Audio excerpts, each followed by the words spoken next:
Hi, this is Jürgen Rasmussen. Welcome to the Provocative Hypnosis blog. Let's talk murder, hypnosis, multiple personalities, and psychiatric madness. This video episode is about the Thomas Quick scandal. Listen, if you practice psychotherapy, coaching, or if you are involved in the mental health system somehow, or even if you're someone looking for help, looking to be someone's client or patient, the Thomas Quick scandal is a case that you really need to know about. We really need to investigate this complete, utter scandal. The Thomas Quick scandal is about a man in Sweden who, from the time period of 1994 to 2001, was convicted of eight murders that it turned out that he, in fact, had not committed. Like, not one of them. He was exonerated for all 8 murders in 2013. These convictions were largely based upon what you can call psychiatric madness, debunked theories of repressed memories, trauma, and multiple personalities, crazy interrogation techniques, and a criminal justice system who is not psychologically oriented and who lacks basic psychological skills and competencies. So there's so much to learn about this case, about suggestion, about hypnosis, about claims of multiple personalities, about claims of repressed memories, about false confessions, about how interrogation can evoke false confessions, and the role we all play as a society that kind of bring to bear these sorts of scandals. So let's really look at this case. Let's do a little deep dive and a little bit of psychological analysis. So first of all, some facts. Thomas Quick, which is not his real name, his real name is Sture Bergwall, is a Swedish man who was a drug addict and who was very, very lonely and quite emotionally disturbed, you could say. And he tried with a friend to do a robbery that did not go too well. It was kind of pathetic. He tried to rob some people that he knew who actually recognized him in their home. And he ended up in psychiatric care, forced psychiatric care. And he had suicidal thoughts. He was extremely lonely, really struggled with connecting with other people. And this psychiatric hospital is called Säter and is located in Stockholm, Sweden. And in Stockholm, Sweden, at Säter, you had this psychiatrist who was highly respected and renowned, a psychoanalyst by the name of Margit Norell. And Margit Norell had these theories, which were quite common, about repressed memories, that if we did something horrible, let's say, as adults, let's say a murder, it would be based upon having experienced something horrible as a child that we had repressed. Now, the whole idea behind repressed memories, and by the way, there's no scientific evidence of repressed memories at all, but in the late 80s until about 1997, several 100,000 people every year in psychotherapy in the United States alone ended up remembering memories of sexual abuse that they had no idea happened before they entered therapy. All the evidence suggests that these memories are not discovered, but they're actually created by the therapeutic process. So the whole idea behind repressed memories is that is that if we experience something that's really, really traumatic, then our unconscious minds will repress it in such a way that we have no knowledge of the event even having occurred. And that we then may start to develop all sorts of psychological symptoms or even physical illnesses as a result of this. And to get well, we need to consciously then remember these memories and bring them to the light so that we can heal. This has been a very attractive theory for many neo-Freudians and a lot of feminists who have liked to theorize that toxic men and sexual abuse is the resort, the source of all the suffering of their often predominantly female clients. So Margaret Norell was one of the psychiatrists who really believed in the idea of recovered or repressed memories. She did recovered memory therapy. And in recovered memory therapy, you essentially would tell people that whatever they came to see you for was likely the result of repressed sexual abuse. And if the person then said, but I haven't been sexually abused, the therapist would then say, oh, but your symptoms seem to indicate it. So you probably repressed it. And then they would sell the patients on this idea of split-off trauma, repressed memories. And then they would put their patients into groups where they would speak to other people who had recovered their memories. They would often be encouraged to draw, to use their intuition, to be told, as Bessel van der Kolk with his very scary book, that the body remembers. You can get the body to communicate these things, right? That your pains, your nightmares, that these are all forms of like flashback of the body trying to communicate something that's been repressed. And then after a lot of suggestive questioning, a lot of leading, a lot of exercises, a lot of ideas of your inner feelings contain the truth of what happened to you, people would sometimes gradually and sometimes suddenly begin to remember, I'll say remember in quotation marks, more or less vivid accounts of sexual abuse. And then they would be encouraged to believe that these memories that came up were real. This was a very common practice many places in the 80s and in the 90s, unfortunately. During about 1997, a lot of the recovered memory and multiple personality industry was effectively shut down in the United States. You had a lawyer psychologist by the name of Christopher Barden who led this interdisciplinary team where they would expose these cases and often get huge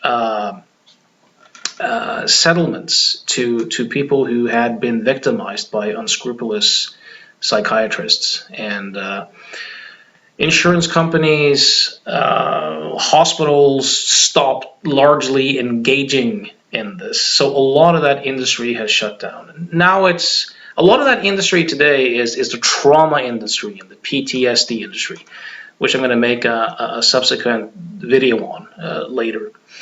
So anyways, Margaret Norell also believed in the idea of multiple personalities, that if you had experienced something horrible, then not only would you have these repressed memories, but you would have these kind of split altars, so to speak, that these evil personalities like this killer personality could emerge and commit heinous crimes without the main personality or the other personalities even knowing that these crimes had taken place. Again, the multiple personality disorder industry, which was also very financially lucrative in many countries, was also largely shut down, at least in the States, in about 1997.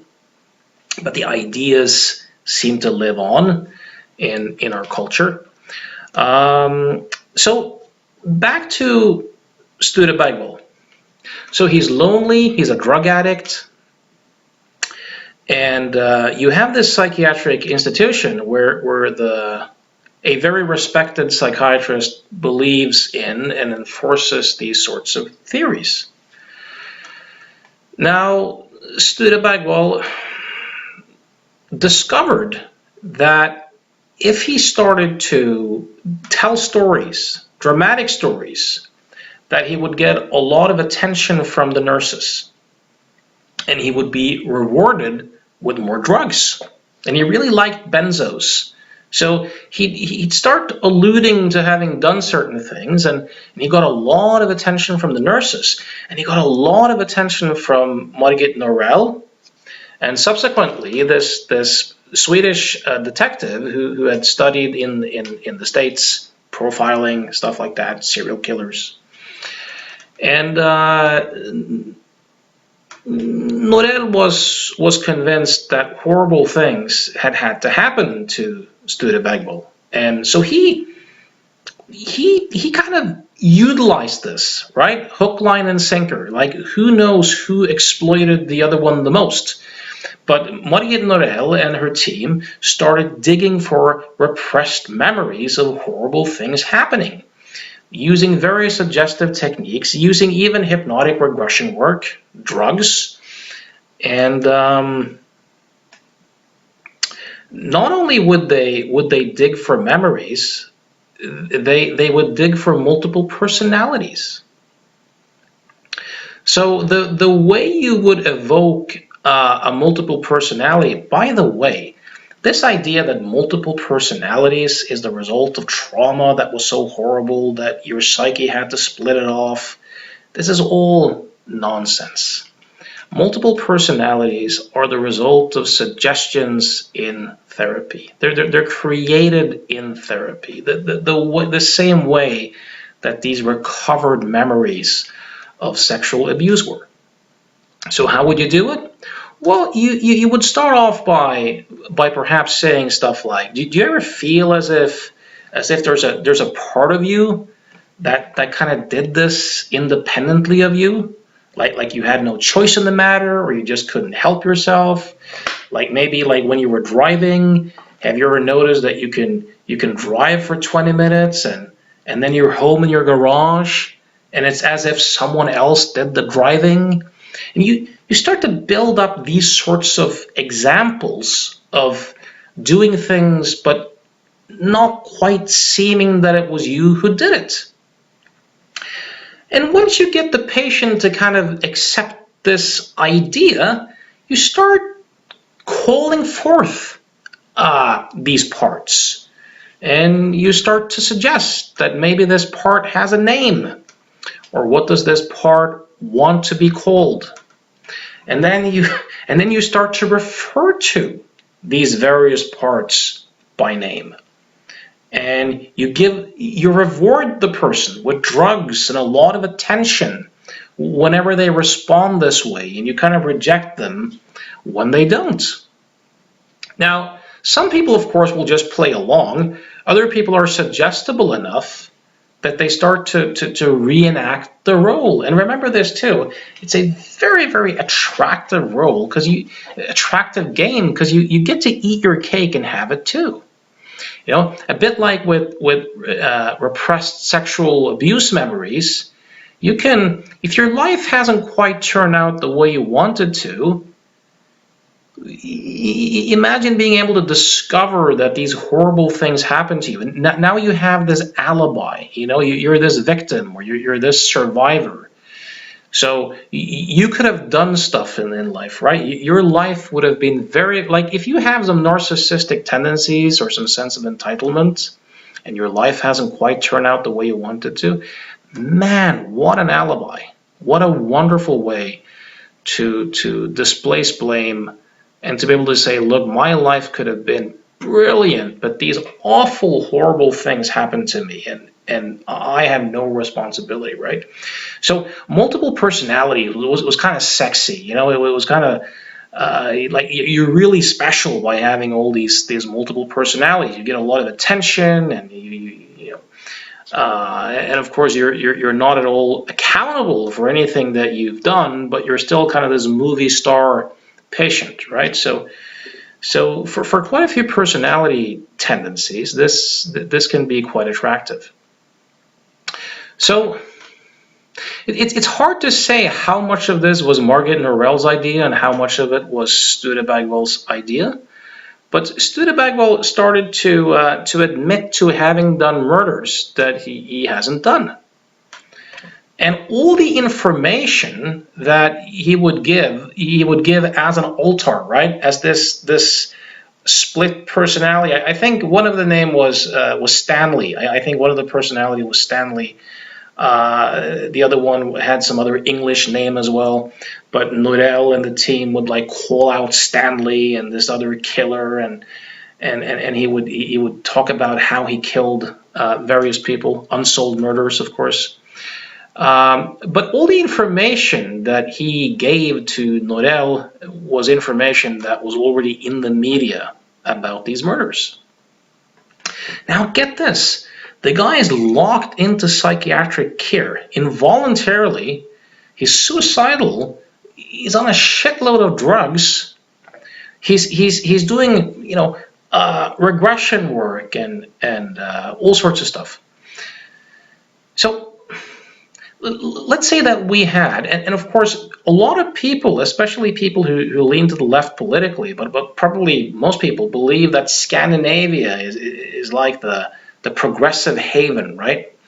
And even the people here, at least in Norway, if you ask people, do you trust the criminal justice system? About 90% of people will say yes. There's a lot of trust in the state, at least it used to be, but there's a lot of trust in the state and the criminal justice system.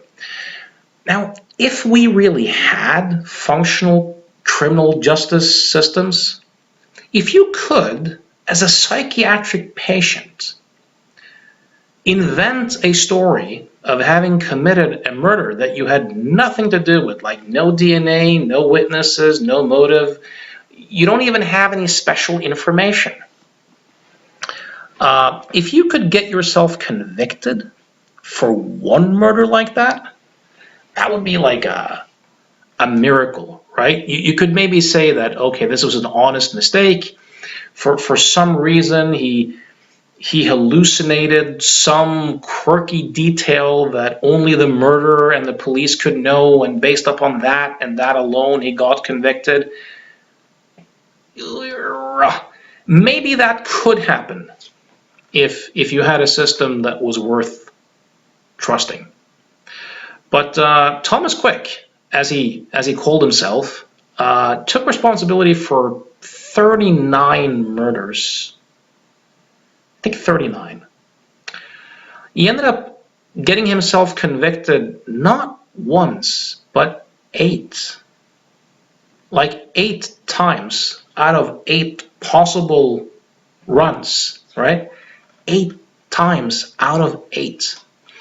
That means that the psychiatrists have completely failed, right? The police detectives have completely failed. The media has completely failed.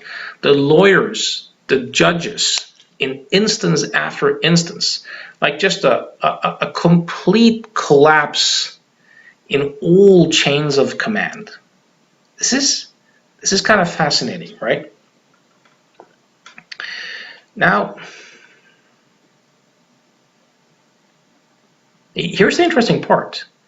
He was convicted for these murders, 8 murders, 3 in Norway and 5 in Sweden in the time period of 1994 and 2001. It's pretty spectacular. It's pretty spectacular. Now, the theory I just gave you that maybe he was able to maybe he had special access to the case. No, he didn't. Like, all he had was newspaper reportings. Everything he told were stuff that police officers told him, right? And psychiatrists told him. So he had no privileged information on the case. But the theory I just gave, that, well, perhaps he was able to just hallucinate or guess something, that like 1 in a million chance, some detail that only the murderer and the police could know. Not even that. He was completely wrong with all theories that he hadn't already gotten from the police in all cases. So, for example, police officers started coming to interrogate him, and some of them thought it was very sexy with a serial killer, right? Especially the Swedish guy whose name escapes me, who had studied with the FBI in the States, on how to profile serial killers and stuff like that. Like, he was really, really enthusiastic that he could have his own serial killer. And Margit Norell was very enthusiastic of her own, like, movie star, like, multiple personality serial killer patient, right? So for example, one of the cases is a girl called Teresa, which isn't too far from where I live here in Norway, about a 30-minute drive. This was a case from 1998. So he would say that Teresa was a young blonde with blue eyes and blonde hair.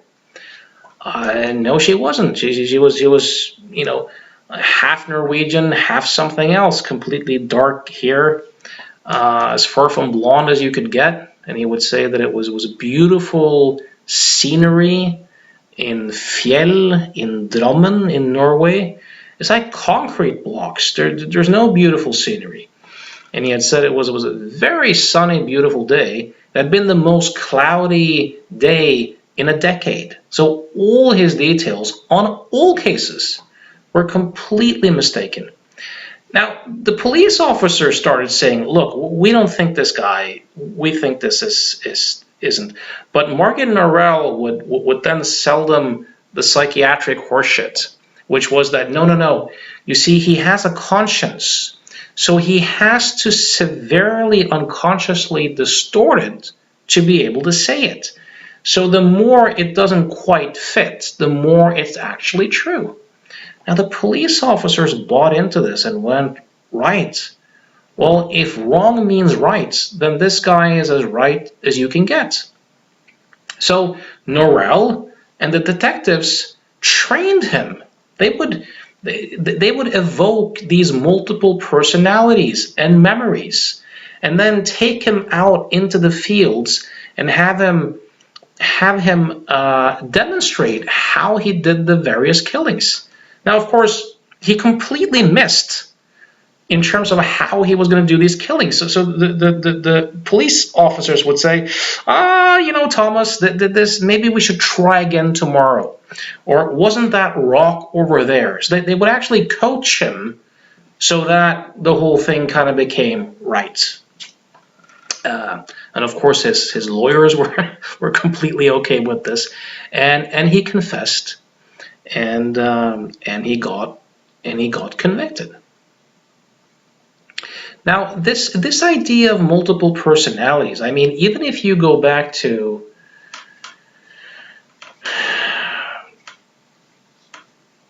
Jean-Martin Charcot at the La Salpêtrière in Paris, one of the pioneers in neurology and hypnosis, there was this ward at the hospital where you had epileptics and people who were emotionally disturbed, right?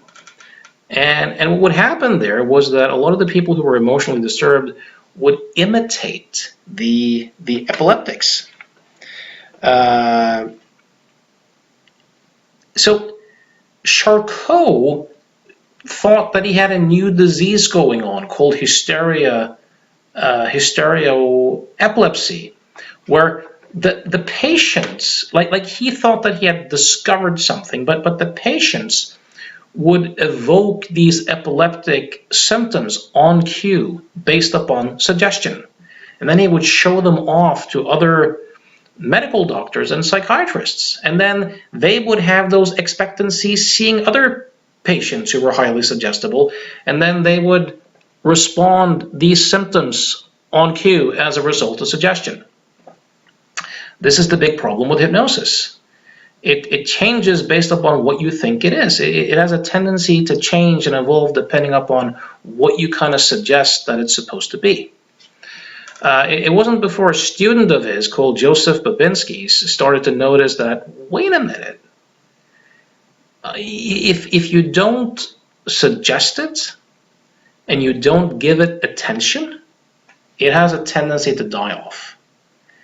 And this is what has had a tendency to happen with these folks who have had so-called multiple personalities, is if you stop suggesting it, and you stop rewarding it, and you stop reinforcing it, and you stop talking to them as if they have these multiple personalities and giving them a lot of attention, a lot of benefits for having them, it has a tendency to just die off.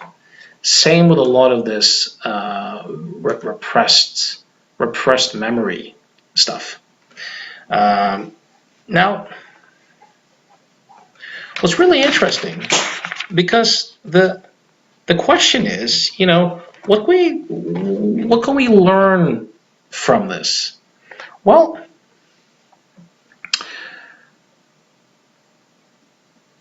there's a lot to learn from this. So I think one thing to learn from this is that most people don't understand hypnosis and they don't understand suggestion. So if psychologists and psychiatrists and medical doctors and police officers had real training in hypnosis and suggestion and learned more about how memory works, the world would be a slightly safer place. People very often talk about the dangers of unlicensed hypnotherapists, but the big scandals like the Thomas Quick case, or all the cases of multiple personality disorder, or people who have recovered sexual abuse in therapy, this isn't primarily unlicensed so-called lay hypnotherapists. These are licensed psychiatrists. These are licensed psychologists. These are medical doctors, not understanding hypnosis, not understanding suggestion. So by not understanding these things, we will have a tendency to continue to create these sorts of scandals. Now, tragically, the popular, like in hypnosis, there's a guy called Corridon Hammond, who's a past president of the American Psychological Association, highly respected within hypnosis. He's been peddling this sort of nonsense about multiple personalities and repressed memories and satanic organized abuse and secret societies and stuff like that. So in the hypnosis world, you definitely have your share of madness.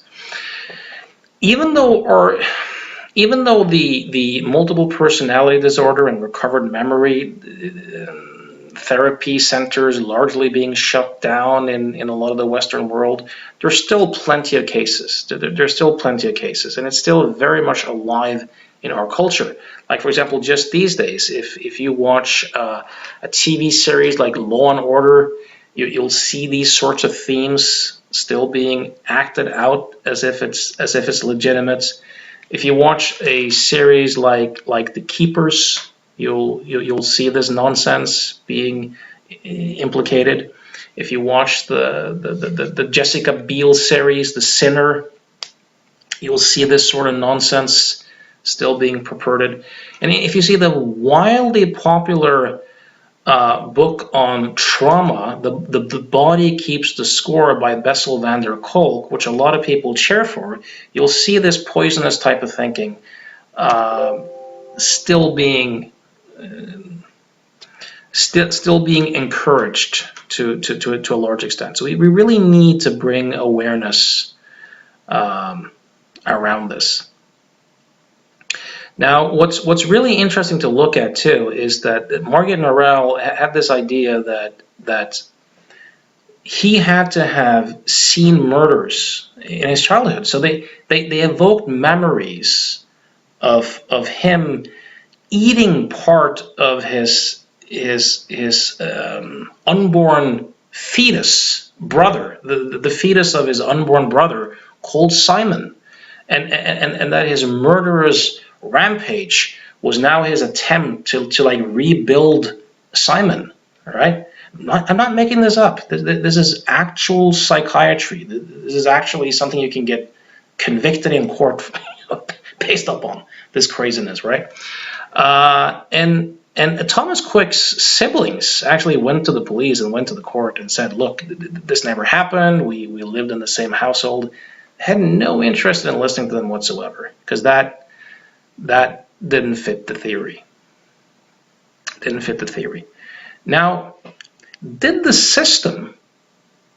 So you could say there's some credit for the system because he was exonerated in 2013, 12 years after his last conviction. But the exoneration was largely the work of one man, a journalist called Hannes Rostam from Sweden, who unfortunately now has passed away from a brain tumor.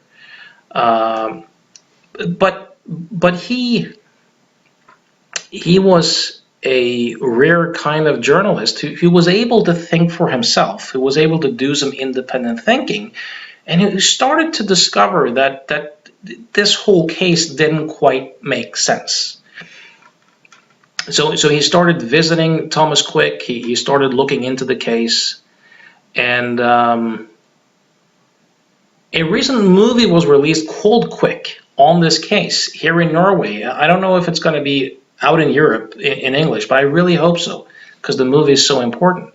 But what you'll see there too is that he had like one sidekick partner, and this woman journalist had been raised as a Jehovah's Witnesses and was just completely sick of it, and the only thing she cared about was what was true. So she was also crazy enough to really go down the rabbit hole. But you can see in the movie how they were worked against, like how they were kind of laughed at, and all the opposition that they met. And it was like 4 years of really, really intense work and documentation that finally got the exonerations. Now, you may ask again, how can someone confess to murders that they haven't committed? If you look at the Innocence Project in the United States, you'll see that among the 300 plus people who have now been exonerated from death row for murders they haven't committed, quite a few of these cases are false confession cases. So what you get is police officers selling the idea of false memories, of recovered memories, right? Repressed memories. That, okay, you may not, like, so let's say you have a relatively young person who trusts law enforcement and is kind of naive. So you sell the suspect the idea that you have evidence, you have concrete evidence. Of course, in the States, for example, it's lawful for the police to lie. So you can say that, we have witnesses, we have this, we have that. And then you sell them the idea that you're really a good guy. And the fact that you can't remember is because you're a good guy and you have these repressed memories. And you start to minimize it for them. That, look, you're a good guy, everyone can kind of understand how you get provoked into doing this, and it doesn't have to be so bad, and don't you want to help the families, and you really, really pile it on. And you coach the person. You ask the leading questions. You coach the person. You never allow the person to object, and you wear the person down through long, tiresome interviews. And especially with people who may be mentally retarded or have low IQs, you may even tell them that, if you just confess, you can go home. And they often believe it. You just wear them down. And a lot of people, of course, never develop any memories. Like, they know the entire time that they didn't do anything, but they're just so exhausted. And they get promised that if they just confess, they get to go home. Some people trust the system enough that they go, okay, I can't deal with it anymore. I'll just confess, and then the investigation will prove my innocence. But of course, it hardly ever does, right? And then you have other people who either partially or fully begin to produce memories of having committed the murder, and they actually end up believing that they did it. These memories have a tendency to fade away, though, when they're no longer like reinforced or encouraged. Now, it doesn't seem to be the fact that Thomas Quick ever really believed that he did these crimes, but who knows? I'm not really in his mind. So there's something really interesting to look at here too, because most people say that they trust the criminal justice systems and they trust law enforcement. But if you look at, for example, Norway, the prosecution authority and the police investigators is like the same unit. It's the same unit. And of course, this can very easily encourage confirmation bias, where when the police lawyer generates some sort of narrative of what he or she thinks may have happened, and then Taylor makes the investigation in support of what they already believe, when that happens, and when people start to investigate and they start to defend their investigation, the confirmation bias train is well underway, right? So most people believe that they make decisions using reason and logic after having had life experience. A lot of psychological science seems to point in the opposite direction. We start by believing, our brains being belief engines, and then we use our logic and our reasoning capacities like a lawyer to create a case that supports what we already believe. That's what a jury member, that's what a police investigator, that's what his brain is naturally going to be inclined to do. If you create a investigation system and a criminal justice system that kind of rewards those tendencies, then that's kind of dangerous. So, for example, I can't speak to Swedish law, but for example, in Norway, if you get charged with violence or rape or something like that, the other person is always being referred to as the offended, which kind of implies that you're the one who has offended. Like, it's not neutral language, party A and party B. It's the offended, right? Now, in Norwegian law, unless it's in the High Court, which only deals with stuff based upon principle anyways, in Norwegian court, there's no one documenting the court process. No one's writing, there's no audio, there's no video. So if mistakes are made, you have no chance of documenting that these mistakes are made. And of course, the reasoning given by the government is lack of money, but this is one of the richest countries in the world, and many other countries in Europe have, and the States have documentation of the process. Now, of course, you have the principle that you're supposed to be innocent unless proven otherwise, but here in Norway, you have something called free evidence evaluation, which means that it's up to the judges to decide for themselves what constitutes evidence and how they are to evaluate it. So, practical terms, that means that if the judges feel that you're guilty, they can say that they find it proven beyond a shadow of doubt or reasonable doubt that you're guilty. So yeah, in theory you could say that you're innocent until proven guilty, but if you simultaneously have this rule that says that you have free evidence evaluation, you don't have the security under law that you're supposed to have, right? So this culture of irresponsibility and enormous power to the judges it rewards and encourages confirmation bias. And as a result, a lot of people who are innocent are being convicted for stuff they haven't done. It's a very, very tragic type system, which one person being convicted for 8 murders that he hasn't done. I mean, who could trust a system like that? Norwegians could, 90% of them. And that is also largely because we have state-sponsored media that isn't really critical of anything that has status and power.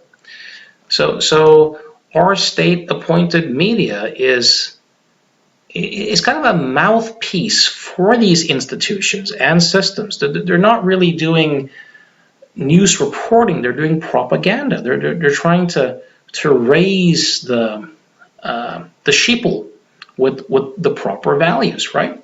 So this is how you can have a population who has a lot of faith in something they should not really have faith in whatsoever. I'll leave you with this. I spoke to a guy called Tore Sandberg, who's a private investigator. He's one of my personal heroes. I mean, if I had heroes, he would be one of them. He's been instrumental in helping 8 people who have been wrongly convicted of murder to get exonerated. And that's like tremendous piece of work. So 2 of these people were convicted of 2 murders that they hadn't done, on separate occasions. Imagine that. Now, I asked him, I said, when it started to become apparent that the guy who had been sitting 15 years in prison for something he hadn't done, that he was innocent, how did judges and police officers and forensic psychiatrists and these sorts of folks, did they show conscience? Did they try to help? He just started laughing. He said, not one person once. They did everything they could to hide evidence, to dismiss facts, to evade responsibility. And in none of the cases that he has helped people get exonerated has any of the judges or police officers or detectives, anyone who has made horrible mistakes, ever been prosecuted or had any consequence whatsoever. So when you create a criminal justice system where you have free evaluation of evidence and no documentation of anything happening in courts, that's an enormous power to the judges and zero skin in the game. This is how you get idiotic decision making, right? This is how you get idiotic decision making. Now, notice also this. With Margaret Norrell, with the police investigators, the judges, everyone involved in the whole Thomas Quick scandal, no one got prosecuted for anything. No personal consequence to any player involved ever. Now, forensic psychiatrists are a very dishonest group of people. If you ever doubt that, consider research into lie detection. Time and time again, studies show that forensic psychiatrists, judges, police officers, lawyers are no better than 54% in terms of determining when someone is lying. So for all practical purposes, when there is no concrete evidence, they're just flipping a coin. They're no better at detecting these things than regular Joe. But they're very happy to pretend to be. They're very happy to pretend to be. They're very happy to masquerade as having special abilities to see when people are honest, when people tell the truth, who's sane, who's not sane, who's going to commit crime in the future, when the truth is these folks have no special capacity to make these assessments whatsoever. But they're very, very willing to pretend that they do. The fact that they collectively do that, the fact that the criminal justice system lets them get away with it, and the fact that the media hardly ever writes about this stuff, that should tell you a lot about the society that you live in. maybe it will tell you more than you really want to know. So if you have a chance, go see the movie Quick. It's just called Quick. Now, I've been familiar with this case for many, many years, but it's really interesting here in Norway that the biggest psychiatric / legal system scandal in Scandinavia hardly got any media attention whatsoever when the movie came out, right? Hardly any debates, hardly any discussions. How could that be? It's like, how could you trust that? How could you trust such a culture and such a system, right?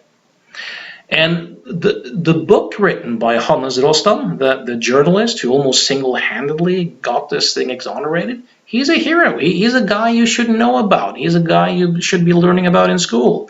You don't. You won't. I recently tried to get hold of his book.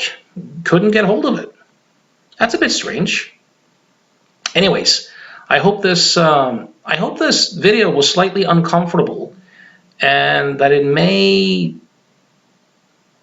inspire you to do some reading. If you're curious about the whole repressed memory thing, read Mark Pendergrast. He's the best science journalist I know writing on the topic. The Repressed Memory Epidemic, Memory Warp, another book, the Most Hated Man in America, based on the Jerry Sandusky case. If you're curious about multiple personalities, you could try to Remember by the psychiatrist Phil McHugh. Read up on The Memory Illusion by Julia Shaw. So there's a lot of good books out there. Unfair by Adam Benferrato is a good one when it comes to interrogation and that type of stuff. So if you're curious about the work that I do, come visit me at provocativehypnosis.com. For more of these videos, please do subscribe to the Provocative Hypnosis YouTube channel. Till next time.